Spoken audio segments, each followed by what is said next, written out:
রাম নারায়ণ রাম।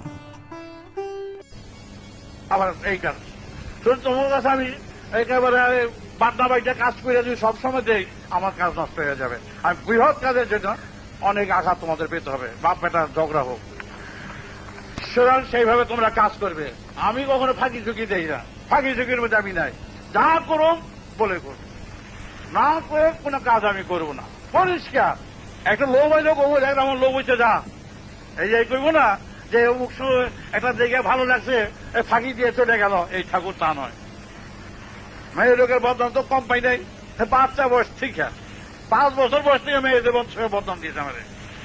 অনেক আইছে বালক ঠাকুর দেখে গিয়ে অনেক মেয়ে এসে থাকে। হ্যাঁ এবার দেখে 7 বছর বয়স, এবার কি শুনলাম।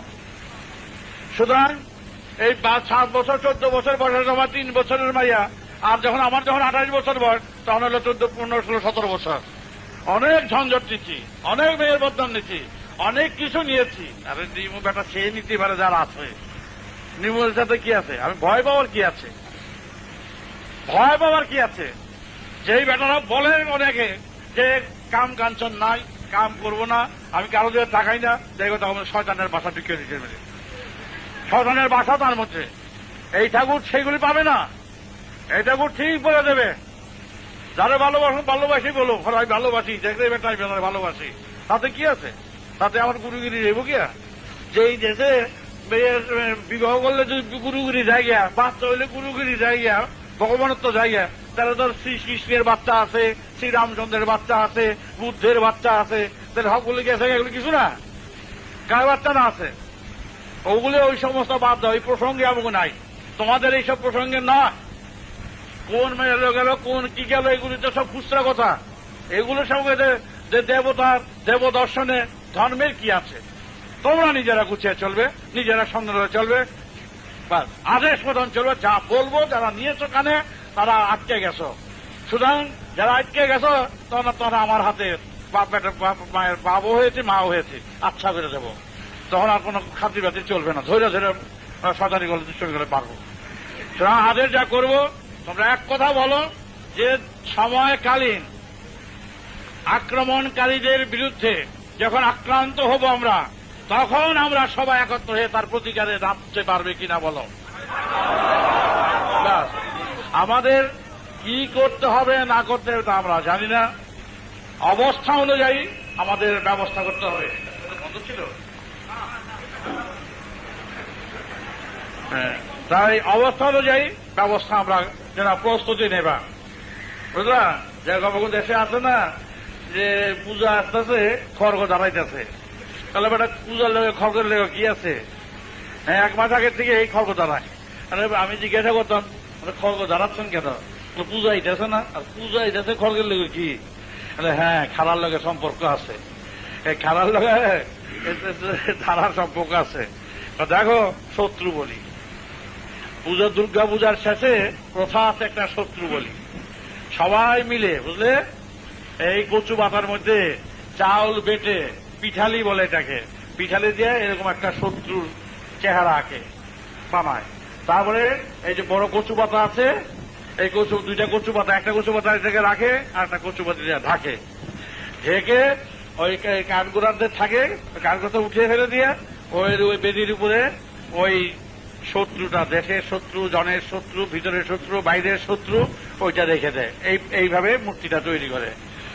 আর বাড়ি শুদ্ধ সবাই এসে ওই যে খড়গটা আমরা সবাই এসে ধরে।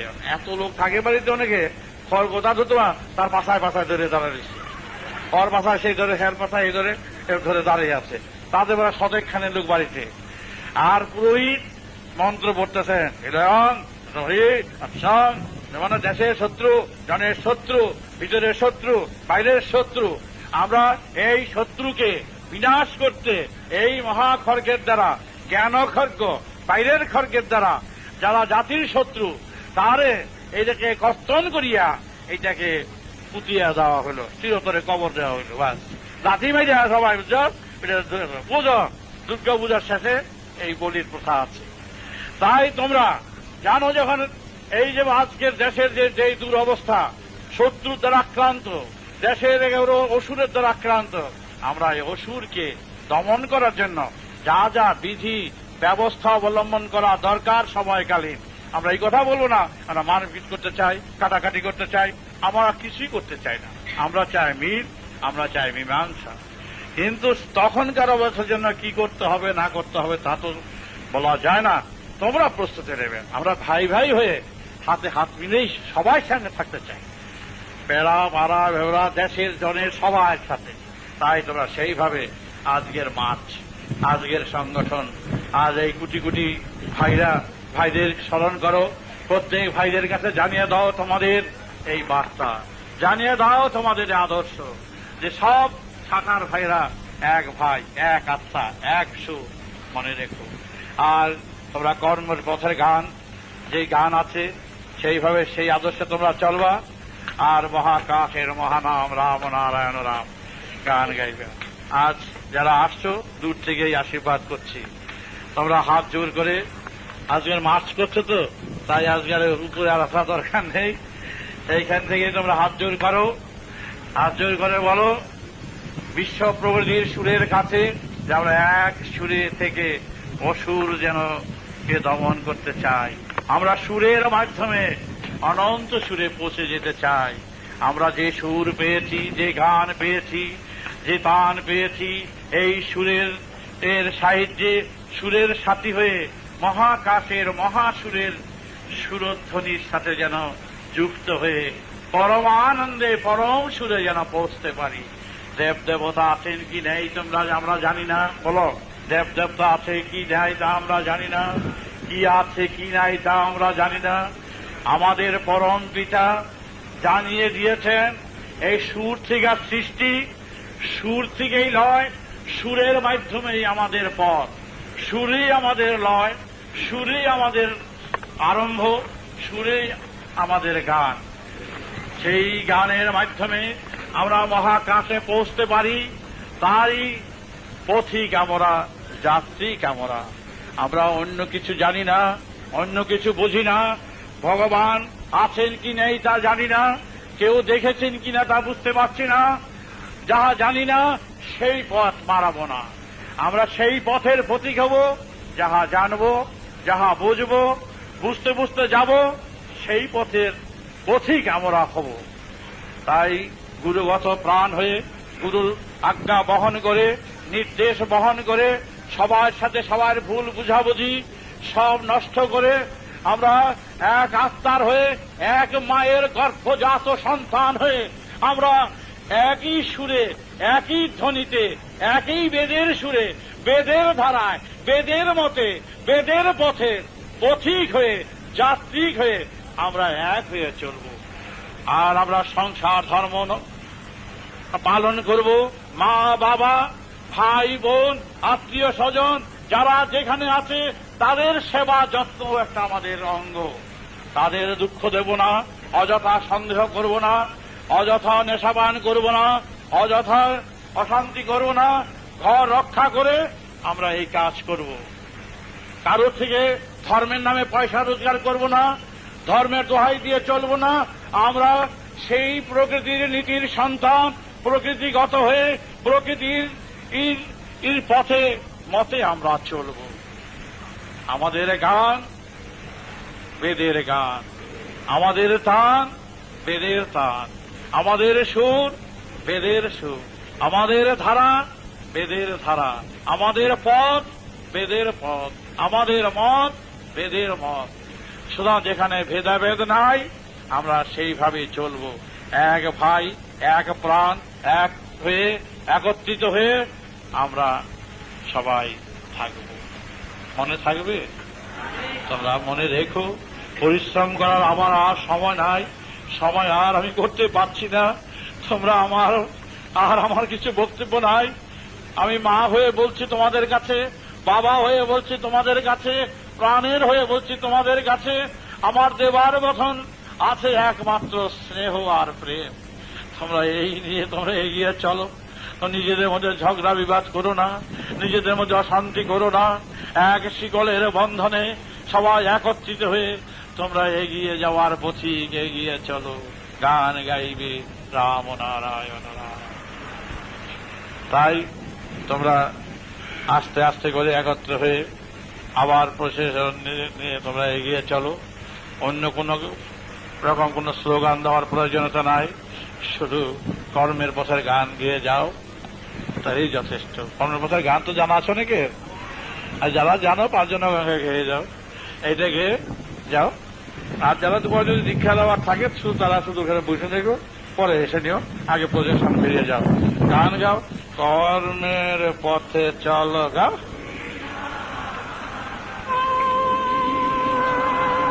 যাও আস্তে আস্তে করে তোমরা গেট খুলে দাও।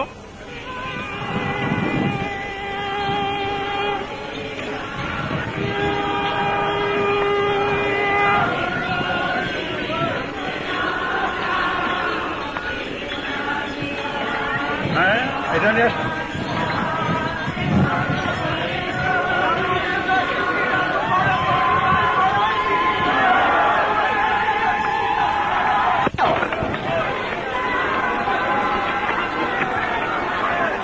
সবাই এক যাত্রী হয়ে যাও।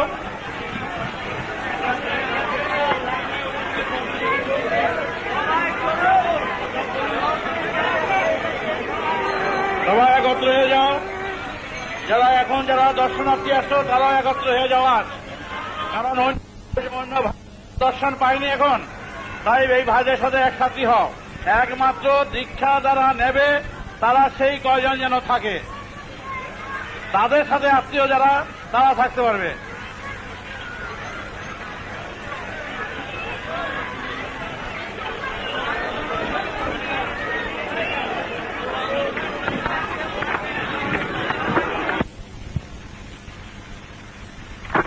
আমার ধর্মে হচ্ছে এখানকার সাধারণ লোকের যেমন সাধারণ ঝগড়া বিবাদ রাগারাগি করে না সাধারণ, এরকম যদি আমার সঙ্গে করে তাহলে বোঝাও যে আমার সাকসেসফুল হয়, আমার কার্যটা আমি যেটা করতে চাইছি সেটা সফল হয়। বুঝতে পেরেছি কথা না? আমি যখন আমি আমার সফলতা হলো না, এখন আমার ঝগড়া করতেছে, বিবাদ করতেছে, রাগ করতেছে, অভিমান করতেছে, বুঝলা? ঠিক, তাহলে আমাকে বোঝা গেল আমাকে আমি যেটা করতে চাইতেছি সেটা ঠিক হলো। এবং এতে যদি আমার মৃত্যু হয়, অ্যাক্সিডেন্ট হোক, যা কিছু হোক, আমার মেনে নিতে হবে। আমি ওকে যদি হার মানিয়া যায়, পরাজয় করে যায়, ওরা বড় হয়ে উঁচু হয়ে গেল, তখন এই হার আমার মানতে হবে, আমার রাগ করলে চলবে না। এই যেমন ফট করে বলে উঠলো যে ওর ঘরে চাপে দাও, বলো না, চাপা কোনো আমার রাগ থাকবে না, তার প্রতিশোধ দেওয়ার ইচ্ছা থাকবে না, আমি কোনো প্রতিশোধ দেওয়ার ইচ্ছা থাকে না।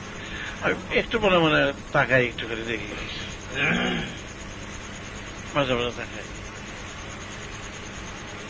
যখন তুমি রাগ করতেছ বা ভুল বুঝতেছ আমার উপরে, তখন তোমার একটু তাকাই শুধু কিছু, এই পর্যন্ত ভালোই কর। মাঝে মাঝে মাঝে একটু অন্য মানুষ করিয়া দেয়, মাঝে মাঝে কি করে বাস মনে আসতো তো আবার চাবি দিয়ে দেয়।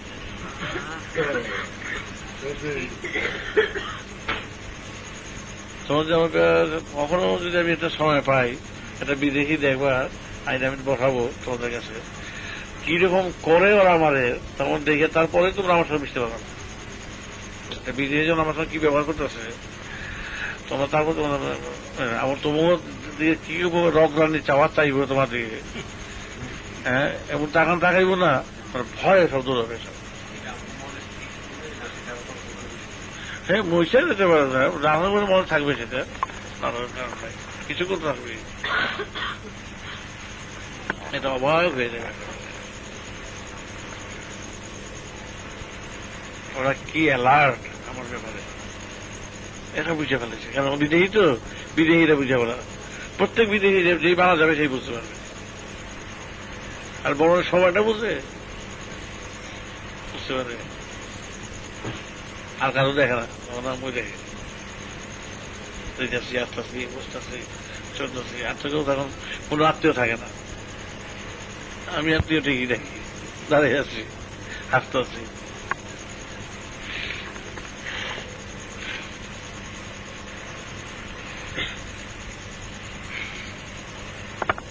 Yeah.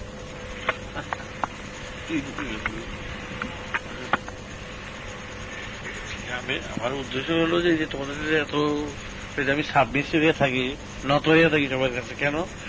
একটু তোমরা বড় হও, বাড়াও, সুযোগ সুবিধা বড় হতে পারো। কেন অন্তর্জামিত তো কারো নাই, সুতরাং সেখানে এইভাবে চলতে হবে। অন্ধের কাছে আমি ছবি দেখে তো আমার লাভ নাই। ব্লাইন্ড যারা তারও যে এই যে সুন্দরটা ছবি, ছবিটাই শুনলো নাম, সুন্দরটা শুনলো, কি দেখতে বলো না, বুঝলো না? তা আমি জানি যে আমার আমি আমি এই ব্যাপারে ব্লাইন্ড সবাই। আমি তাদের কাছে পরিচয় দিতে লাভ নাই। আমার পরিচয় দিতে বুঝতে পারবে না, পরিচয় দিতে হচ্ছে না। সুতরাং ব্লাইন্ডের কাছে ব্লাইন্ডের মতন কথা বলতে থাকলাম। আমি সমূহ পজিশন নেওয়া বা একটা বাহাদুরি নেওয়া বা একটা বড় কিছু হওয়া, বড় কিছু ভাবায় দেওয়া, এই আমার সময় নষ্ট, কোনো কারণ নেই, কোনো প্রয়োজন নাই। আমাদের কাছে ভালো পোশাক করে বলছে, বুঝলে, দামি পোশাক পরে খিয়া রাইটি পরে একটা সাস্তা দেখাইয়া দেখো তো কি সুন্দর, হ্যাঁ সেই যাবি তো ভাবছি। আমি তোমাকে সাজবো, কি হিসাবে সাজবো, কেন সাজতে যাবো? তুমি সাজলে বুঝবো না, না সেটা না বুঝতে পারো, তারপর যতটা বাড়ি কাজ করে দিয়া খুশি হতে হবে। যা পারি বাধ্যবাধকতা কথা না, আমার নিতে হবে বা কাজ করতে হবে বা আমার পথ দেখাতে হবে, বাধ্যবাধকতা কিছু নেই। খুশি শীতে যা তোমরা করা প্রয়োজন করে দেওয়া।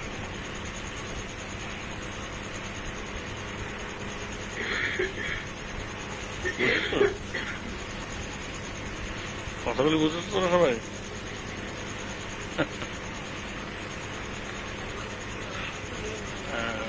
বাইরে থাকতে পারে তো প্রচুর না, সরাই দিয়ে দেখে আমরা চান করতাম, আমরা করতে পারে তারা তো উপায় নাই। তোমার যদি বুঝেই ভালো তো মুশকিল হয়ে যাবে, বুঝবো না তো, বুঝানোর মধ্যে নাই। বুঝানো পর্যন্ত সেবা, বুঝিয়ে দিয়ে কাজ করার মতো অবস্থা নাই। খালি ইতিহাসটা বুঝে চুপ করে বসে থাকবা, ভিডিওটাও দেখবা, কাজটাও দেখবা, ডিউটি দেখবা, কিরকম দেখবা, বাস। তোমরা জন্ম দিচ্ছি, আমিও জন্ম দিচ্ছি। আমার জন্মের ইতিহাস দেখবা, তোমার জন্মের ইতিহাস দেখবা। আমার জন্মের কাজগুলো দেখবা, তোমার জন্মের কাজগুলো দেখবা। তার দিয়ে যত আইডিয়া করে নিয়ে চলতে বেরিয়ে যাবে, তার চেয়ে বেশি কিছু বোঝানো উচিত না আমাদের। না, তোমাকে আরো বুঝে যাবো আমি তোমাকে, তোমার ওটা বোঝানোর কোনো আমি তো দায়িত্ব নাই আমার। তোমরা বুঝাই দেবো আমি, শুধু তোমাকে জন্মের সাথে আমার জন্মের ডিফারেন্সটা শুধু, আর কিছু। সমস্ত কার্যকলাপের সাথে তোমার সাথে আমার সাথে ডিফারেন্সটা কি, এটি বুঝতে পারছো আমার রিলেশন, আর কিছু না। বুঝে তো গেছিস? তোমার জন্মের থেকে তোমরা কি চেহারা দেখাইছো, আর আমি জন্মের থেকে কি চেহারা দেখাইছো।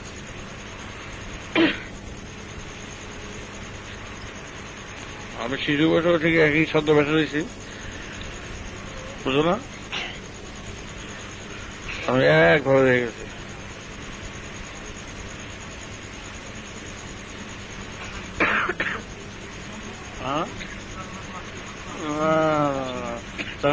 তোমাকে বুঝতে যে পাকা না, তাহলে মৃত্যু দেখেও তো তোমাদের শিরোন হয় না, সেটা তোমাদের বুঝাতে হবে না।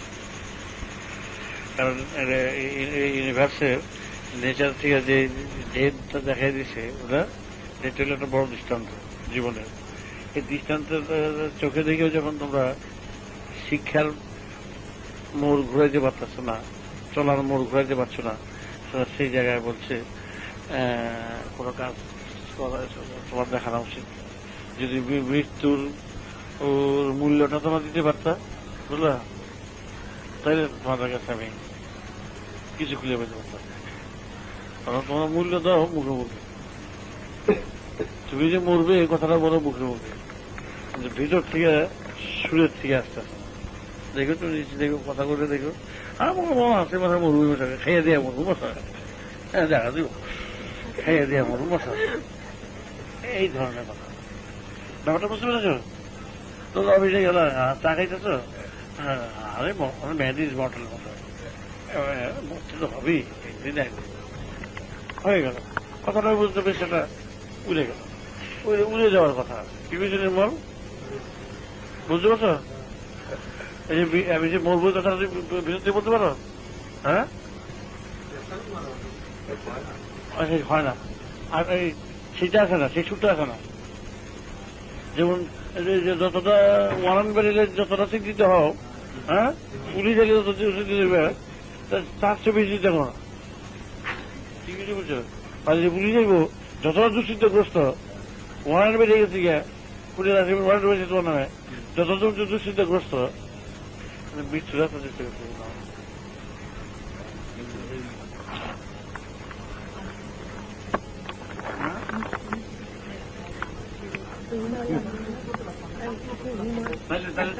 তারপরে তুমি বুঝতে পারছো। আমি যে তোমার বুঝাইতেও যাই, আমি যে চাইলে তোমার দেখাই, তবে তুমি বুঝতে পারবো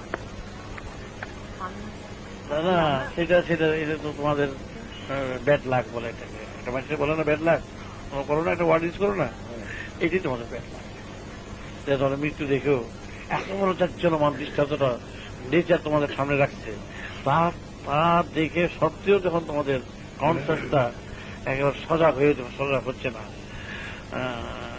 হচ্ছে মামুলি সজাগ, এটা মামুলি সজাগ। এখান দিয়ে শ্মশানে গেলে যে মনটা খারাপ হয়, এইসব বলে সুস্থ থাকে না, এটা মামুলি সজাগ। এটা কত বড় একটা বিভূতি, কত বড় একটা জাজ্জলমান দৃষ্টান্ত জীবনের গড়ার পথে, যে মৃত্যু তো আছেই, আসবে, শুয়ে পড়তে হবে, আমার সবাই দেখতেছি শেষ তো থাকবে না, আমি এই পৃথিবীর সাথে আমার সম্পর্ক চুকে যাবে, টুডেন্ট টুমোরো, বুঝলা? এই তো সাংঘাতিক কথা। এটা একটা কথাটা বারবার করে বললে, যতবার বলবা ততবার তোমার বিস্মরণে আসবে, আর তখন সঙ্গে সঙ্গেই বাইরে গেছে হাঁটাপথে বিস্মরণ হয়ে যাবে। এখন তুমি নিজেই বুঝো কেন হয়, সে তুমি নিজের বিচার দিয়ে বুঝো। সেটা তো নট রেসপন্সিবিলিটি, এর জন্য দায়ী কেউ নয়। তোমার যদি অবুঝ করে রাখতো, তাহলে তুমি তোমার চোখ যদি বন্ধ করে রাখতো, তোমার সব কিছু সঠিক রেখে মৃত্যু সম্পর্কে প্রতিটি জীবনের প্রত্যেকের এটা সজাগ করে দিচ্ছে, ন্যাচারাল গিফট।